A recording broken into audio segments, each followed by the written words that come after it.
اس کا پس منظر یہ ہے کہ آپ کو پتہ ہے کہ 2 ہجری کے اندر غزوہ بدر ہوئی تھی، جو سورۃ الانفال میں ڈیٹیل سے آئے گا کہ اللہ نے اپنے نبی کے ساتھ وعدہ کیا تھا کہ 2 لشکروں میں سے ایک لشکر تمہیں میں دے دوں گا۔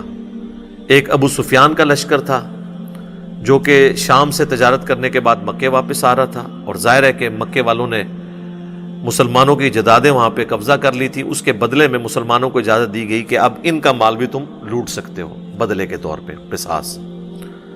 اس لیے مسلمان جو ہیں وہ جب ایک نہتے لشکر کو لوٹنے کے لیے گھر سے نکلے تو ظاہر ہے جس کے ہاتھ میں کوئی ڈنڈا تھا، کوئی کسی کے ہاتھ میں کوئی چھڑی تھی، وہ لے کے نکلا۔ تلواروں سے تو نکلے نہیں تھے کیونکہ وہ لشکر تو ایک تجارتی قافلہ تھا جس کے اندر تلواریں وغیرہ تو نہیں ہوتی تھی، لیکن راستے میں اللہ تعالیٰ نے فیصلہ کر دیا کہ بھئی یہ تو ہم اب تمہیں جو ہے وہ کہیں اور تمہاری ٹکر کروائیں گے اور حق کا حق ہونا ظاہر کریں گے۔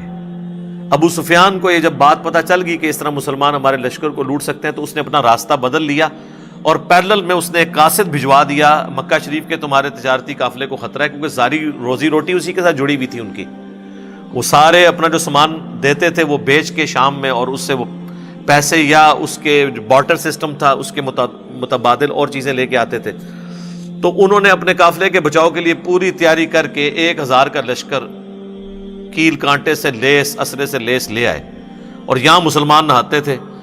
اب مسلمانوں کے سامنے آفر تھی، قرآن نے کہا کہ تمہارا تو دل تھا کہ تم تجارتی قافلے کو لوٹتے، لیکن اللہ تعالیٰ ان 313 نہتے مسلمانوں کو ٹکروانا چاہتا تھا ان 1000 اسلحے سے لیس لوگوں کے ساتھ، تاکہ اللہ تعالیٰ اسے یوم الفرقان، حق اور باطل کی جیت کا جو فرق ہے، جو حق اور باطل کا فیصلہ کر دے کہ حق جو ہے وہ اس کی جیت ہے اور باطل کی شکست ہے۔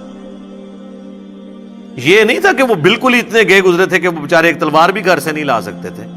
یہ جو ہمارا پریزنٹ کیا جاتا ہے نا کہ وہ شاید کو بہت غریب تھے، وہ پیچھے ریزن یہ تھی کہ وہ جو تلواریں ان کے پاس نہیں تھی، کیونکہ وہ اس نیت سے تو گئے نہیں تھے۔ تو غیبی مدد آئی اور اللہ تعالیٰ نے فرشتوں کے ذریعے ان کے لشکر کو ملیا میٹ کیا۔ اب اس چیز کا غصہ ان کے اندر موجود تھا، کیونکہ عرب کے لوگ اتنے جنگجو اور قریش کے لوگ جنگجو، اور پھر ان کی ایک عزت، پورے عرب میں ان کا قافلہ کوئی لوٹتا نہیں تھا کہ یہ کعبے کے متولی ہیں، گدی نشین ہیں، خانقاہ نشین ہیں، اور مختلف قبائل کے بت بھی خانہ کعبے میں رکھے ہوتے تھے۔ ان کو یہ بھی ڈر ہوتا تھا کہ اگر ہم نے ان کا قافلہ لوٹا تو یہ ہمارے بت اٹھا کے، ہمارے خداؤں کو، بزرگان دین کو اٹھا کے باہر پھینک دیں گے، تو ہمارے بزرگوں کی یہ توہین کر دیں گے۔ تو وہ اس ڈر سے قافلے نہیں تھے قریش کے لوٹے جاتے، یعنی یہ شاہی خاندان تھا پورے عرب کے اندر۔ اب اس شاہی خاندان کی اس طرح مٹی پلید ہو نہتے مسلمانوں کے ہاتھوں، جو خود بھی قریش میں سے تھے، مسلمان بھی ظاہر ہے قریش میں سے تھے، مہاجرین، تو اس شکست کا بدلہ وہ لینا چاہتے تھے۔ 70 بڑے بڑے سردار ان کے قتل ہو گئے تھے، جس میں ٹاپ آف دا لسٹ ابو جہل بھی مارا گیا تھا بدر کے اندر۔ مکے کا کوئی گھر ایسا نہیں بچا تھا جس میں کوئی میت نہ ہو۔ 1 سال انہوں نے پوری تیاری کی کہ ہم نے یہ بدلہ اتارنا ہے۔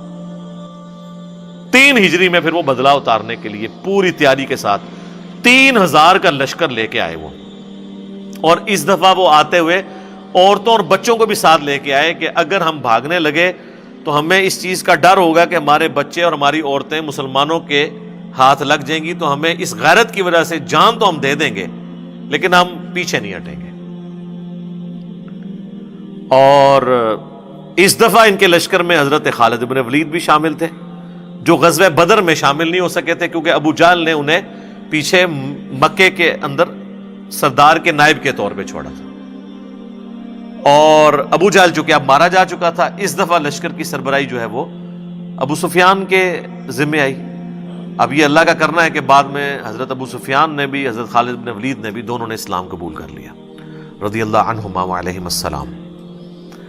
تو لیکن اس وقت تک ظاہر ہے کہ اسلام دشمنی ان میں موجود تھی، بلکہ بدر کے اندر ہی صرف ابو جہل آیا، باقی جتنے جنگیں مشرکین عرب کے ساتھ مسلمانوں کی ہوئی ہیں، ایک غزوہ حنین کو چھوڑ دیں آپ، باقی سب میں لیڈر جو ہے وہ کفار کی طرف سے ابو سفیان ہی تھا، چاہے وہ احد ہو، چاہے خندق ہو، یا صلح حدیبیہ والا ایشو ہو۔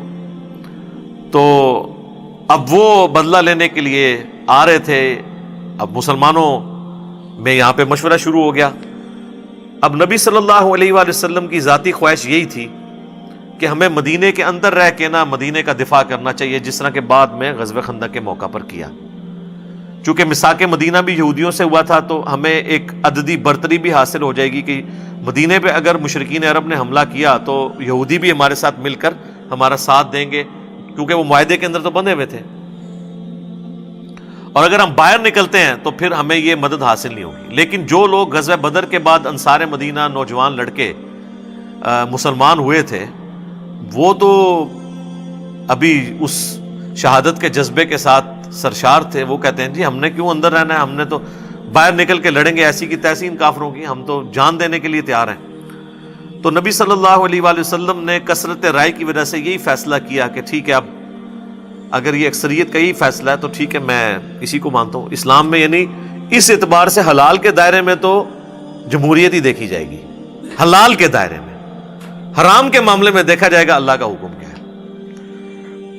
تو اب یہ دونوں حلال تھے، یا مکے کے مدینے کے اندر رہ کے دفاع کرتے یا باہر. تو اب اکثریت کی رائے تھی باہر، تو آپ نے فرمایا ٹھیک ہے. بہرحال یہ اب پہلا موقع تھا کہ نبی علیہ السلام اپنے گھر سے زرہ پہن کے نکلے. تو یعنی صحابہ کو یہ پتہ چل گیا کہ یہ معاملہ کوئی زیادہ سخت ہونے والا ہے. آپ نے یعنی خود بھی پہنا، وہ جو سر پہ وہ لوہے کی ٹوپی پہنی جاتی ہے. اور پھر نبی علیہ السلام کو صحیح بخاری میں آتا ہے خواب بھی دکھا دیا گیا تھا کہ آپ کے سامنے ایک گائے ذبح ہو رہی ہے جس کا کافی زیادہ خون نکلا ہے. تو آپ کو یہ پتہ چل گیا تھا کہ میرے کافی سارے اصحاب اس میں شہید ہو جائیں گے. لیکن ظاہر ہے کہ اللہ کی تقدیر کو تو کوئی نہیں ٹال سکتا نا. تو نبی علیہ السلام باہر نکلے. اب آپ باہر جو ہے مورچوں میں مختلف جگہ پہ مختلف لوگوں کی ڈیوٹیاں لگا رہے تھے. تو اب یہاں سے یہ وہ اس واقعے کا آغاز سورہ آل عمران کی آیت نمبر 121 سے ہوگا کہ آپ مورچوں کے اوپر ڈیوٹی لگا رہے تھے کہ فلاں نے اس جگہ رہنا ہے، فلاں نے اس جگہ رہنا ہے، اور اس طریقے سے اس معاملے کو لے کے چلنا ہے. صحیح بخاری میں ڈیٹیل آتی ہے، قرآن میں بھی اس کا ذکر آ جائے گا آگے چل کے، کہ ایک کریٹیکل درہ تھا، پہاڑی چوٹی تھی، جس کے اوپر آپ نے 50 تیر انداز جو ہے نا وہ مقرر کر دیے، جن کے سردار تھے عبداللہ بن جبیر رضی اللہ تعالیٰ عنہ.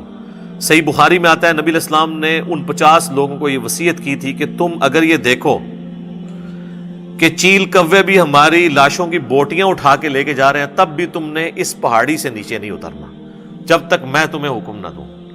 اب اس سے زیادہ تو کوئی نہیں سمجھا سکتا نا کسی کو کہ جو مرضی ہو جائے تم نے یہ درہ نہیں چھوڑنا.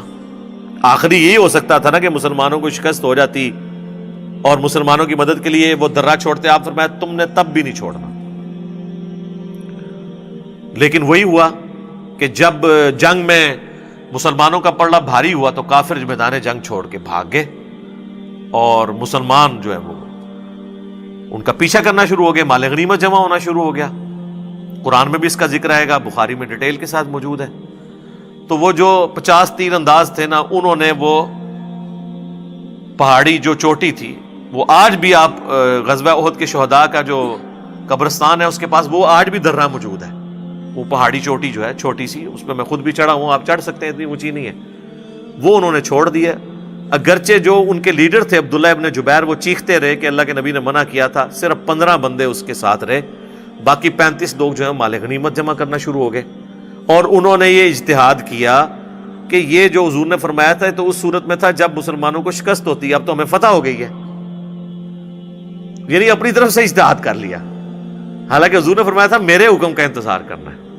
اس سے پتہ چلا کہ اجتہاد اگر صحابہ بھی کریں اور وہ کتاب و سنت سے ٹکرائے تو اس کی کوئی اہمیت نہیں ہے. تو بابے تو اپنے بوجھ سنبھال کے رکھو، تو بزرگ بھی بوجھ سنبھال کے رکھو. اچھا، اب وہی ہوا. خالد ابن ولید کی عقابی نظروں نے یہ دیکھ لیا، چونکہ وہ تھے کیولری کے سردار. یعنی ایک تو پیدل فوج ہوتی ہے نا، ایک گھوڑوں والی فوج.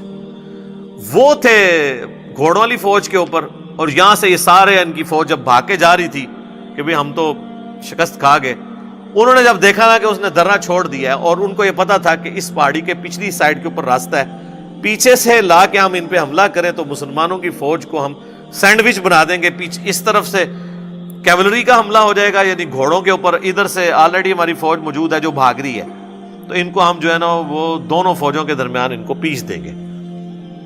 بس وہی ہوا. خالد بن ولید نے آ کے نا اس پہاڑی کے پیچھے سے حملہ کیا. اب ظاہر ہے کہ مسلمان تو ابھی وہ تو سامان سمیٹ رہے تھے کافروں کا مال غنیمت، وہ تو ریڈی بھی نہیں تھے. پیچھے سے حملہ ہو گیا اور اس میں ایسی بھگدڑ مچی کہ صحیح بخاری میں آتا ہے کہ بعض صحابہ بھی صحابہ کے ہاتھوں قتل ہو گئے اس جس میں فرینڈلی فائرنگ کے اندر، جس میں حضرت جابر بن عبداللہ کے والد بھی شہید ہو گئے تھے. ان کو مسلمانوں نے ہی مار دیا، ایسی بھگدڑ مچی. اور اس کا ایفیکٹ ہوا کہ حضرت حمزہ بھی شہید ہو گئے جو کہ آرمی چیف تھے مسلمانوں کے. پھر ان کی لاش کا مسئلہ کیا گیا. ہند جو ابو سفیان کی بیوی تھی، چونکہ غزوہ بدر میں ابو سفیان کی بیوی کا بھائی اور اس کا باپ عتبہ بن ربیعہ اور بھائی اس کا ولید بن عتبہ، یہ سب لوگ، اور چچا، یہ سب لوگ مرے ہوئے تھے. یہ سب کچھ جناب عمر سیریز کے اندر انہوں نے فلمایا ہے. آپ کو جناب وہ غزوہ احد کے موقع پہ انہوں نے پہنچا دیا ہے. اردو ڈبنگ کے ساتھ بھی ہماری ویب سائٹ ahlsunnatpak.com کے اوپر رکھی ہوئی ہے، آپ ڈاؤن لوڈ کر کے اسے ضرور دیکھیں. تو اس نے وہ کلیجہ چبایا اور مسئلہ کیا لاش کا، اور مسلمانوں کا ظاہر ایک تکلیف پہنچی. مدینے کا کوئی گھر نہیں تھا جس میں کوئی میت نہ ہو، اتنے مسلمان شہید ہو گئے. انصار مدینہ، مسلمانوں کے حوصلے پست ہو گئے کہ جی کدھر بدر کی کامیابی اور کدھر احد کے اندر اتنی شکست کہ سب سے بڑھ کر کے اللہ کے نبی علیہ السلام کی بھی شہادت کی خبر مشہور ہو گئی. قرآن میں اس کا بھی ذکر آئے گا. حتیٰ کہ کئی صحابہ نے تلواریں پھینک دی کہ اب تو حضور ہی فوت ہو گئے، اب ہم نے کس کے لیے لڑنا ہے. تو اللہ نے فرمایا کہ بھئی نبی تو پہلے بھی گزرے ہیں، اگر نبی علیہ السلام فوت ہو جائیں یا جنگ میں قتل کر دیے جائیں تو کیا تم اپنے دین سے الٹے قدم پھر جاؤ گے؟ ایسا تو نہیں ہے. اللہ تعالیٰ تو زندہ ہے اور اس کے دین کو لے کے چلنا ہے. اللہ تعالیٰ کا دین نبیوں کا محتاج تو نہیں ہے، نبی تو آئے اور چلے گئے، دین تو ہمیشہ رہنا ہے. تو نبی علیہ السلام کے 4 مبارک دان یہ شہید ہو گئے کیونکہ آپ پہ ایسا حملہ ہوا کہ وہ آپ کا اپنا جو خود اوپر وہ لوہے کی ٹوپی پہنی تھی اس کے کنگرے جو ہے نا یوں اندر گال سے اندر چلے گئے، یہ دانت ٹوٹ گئے اور اتنا خون بہا کہ صحابہ کو لگا کہ بھئی حضور تو فوت ہو گئے. پھر بخاری مسلم میں آتا ہے کہ حضرت علی اور حضرت فاطمہ نے حضور کا زخم دھویا اور حضرت علی ڈھال کو الٹا کر کے اس میں پانی لے کے آئے، حضرت فاطمہ نے زخم دھویا. پھر حضرت فاطمہ نے سلام اللہ علیہ جب خون نہیں رکتا تھا تو انہوں نے ایک کپڑا جلا کے کاٹن کا اس کی راکھ رکھی، اس سے خون رکا. پھر آہستہ آہستہ یعنی معاملات سیدھے ہوئے. اسی دوران حضرت طلحہ جو ہیں وہ اپنے ہاتھوں کے اوپر وہ تیر روکتے رہے جو نبی علیہ السلام کی طرف آ رہے تھے. ان کے ہاتھ جو ہے وہ ایک شل ہو گیا. پوری زندگی ان کا ایک ہاتھ یعنی ان کا نہیں تھا، اسی میں ہی ہوا اور جنت کما لی انہوں نے. اسی طریقے سے کئی انصاری صحابہ جو ہیں وہ حضور کو بچاتے بچاتے شہید ہو گئے یکے بعد دیگرے. اور پھر اسی دوران نبی علیہ السلام نے اور چند اصحاب نے جو آپ کے ساتھ تھے، حضرت ابوبکر، عمر، عثمان تو نہیں تھے، حضرت عثمان تو اس بھگدڑ میں جو ہے وہ فتنے کا شکار ہو گئے. فتنہ پنجابی والا نہیں، عربی والا، آزمائش کا. حضرت ابوبکر، عمر اور علی اور باقی چند سینئر صحابہ 12 کے قریب جو تھے حضور کے ساتھ تھے. تو پھر آپ پہاڑ کی طرف چڑھ گئے اور ادھر خالد بن ولید تو کہنے لگا کہ بھئی اب کام ان کا ختم ہی کر جائیں تاکہ مسئلہ ختم ہو جائے. ابو سفیان نے کہا کہ نہیں، یہ پہاڑ کے اوپر ہے، ہم اگر ان کا پیچھا کریں گے، یہ اوپر سے صرف پتھر بھی مارنا شروع کریں تو ہمیں نقصان ہو سکتا ہے. ہم نے بدلہ لینا تھا، لے لیا. تو پھر وہ واپس چلے گئے. پھر حضور علیہ السلام نے، صحیح بخاری میں آتا ہے، بعض اصحاب کو پیچھے بھیجا کہ تم نے جا کے اب ان کا تعاقب کرنا ہے، ایسا نہ ہو یہ پھر پلٹ کے واپس آ جائیں. تو اور یہ بھی ایک بہادری کی علامت تھی. پھر وہ پیچھا کرنے والے اصحاب میں بڑے بڑے صحاب حضرت علی اور باقی لوگ تھے جو پیچھے تک گئے. ان کے لیے بھی قرآن میں پھر اللہ تعالیٰ کی طرف سے آیا کہ یہ لوگ تھے جنہوں نے حضور کا ساتھ دیا اور کافروں پہ رعب ڈال دیا. پھر وہ واپس مڑ کے انہوں نے دیکھا نہیں ہے. اور بہرحال اس میں کئی غلطیاں ہوئیں جس کا خمیازہ پھر مسلمانوں کو بھگتنا پڑا. حتیٰ کہ جو حضور علیہ السلام کے دانت شہید ہوئے اس وقت آپ علیہ السلام کی مبارک زبان سے بھی ایک بات نکلی کہ اللہ ایسی قوم کو کیسے ہدایت دے سکتا ہے جنہوں نے اپنے نبی کا چہرہ خون سے رنگ دیا. تو اللہ تعالیٰ نے سب سے پہلے جب گرفت فرمائی تو اپنے محبوب کے اوپر فرمائی، لیس لک من الامر شیء، اے نبی آپ کو کوئی اختیار نہیں ہے کسی معاملے میں، اللہ چاہے تو ان کو معاف بھی کر دے.